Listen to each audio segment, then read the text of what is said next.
Yeah. I thought it was a good football game.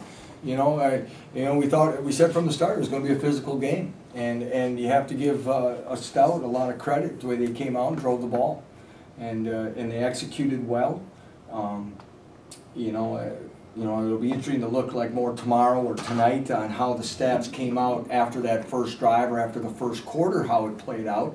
But the way they drove down and executed, missed the field goal, and then whenever they got that, was it second quarter, they score, at 2:25. I thought that the big part of us having the opportunity to Steve Dinkle asked, are we going to go 2 minute or are we going to sit on it? And I said, we got plenty of time. Let's try to drive the ball, and to get out of there with at least a field goal, I thought was a huge momentum change, because then we came out and answered it the second half. So.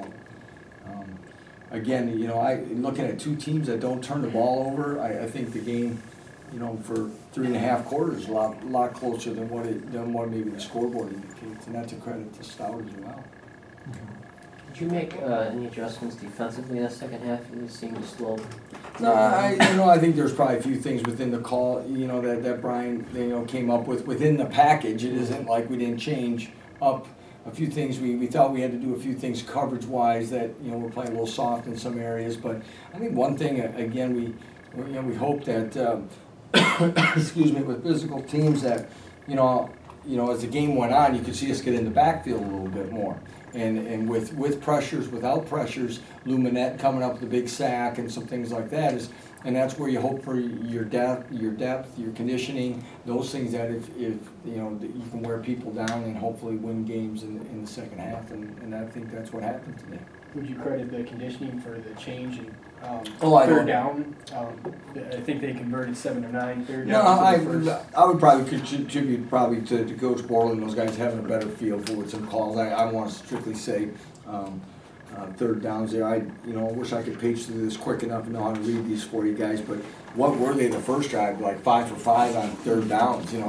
That's wow. I mean, we usually get a stop somewhere in there, so you got to credit them. And sometimes I think we've talked, those of you that have been in the room, for a while, is we've got to make sure we give credit to these other teams, and there are some good teams out there, and they are going to execute, and their coaches know a lot of football, and their kids are talented, and they went out that first half. They won the toss, they wanted the ball because they wanted to control the clock, and they did.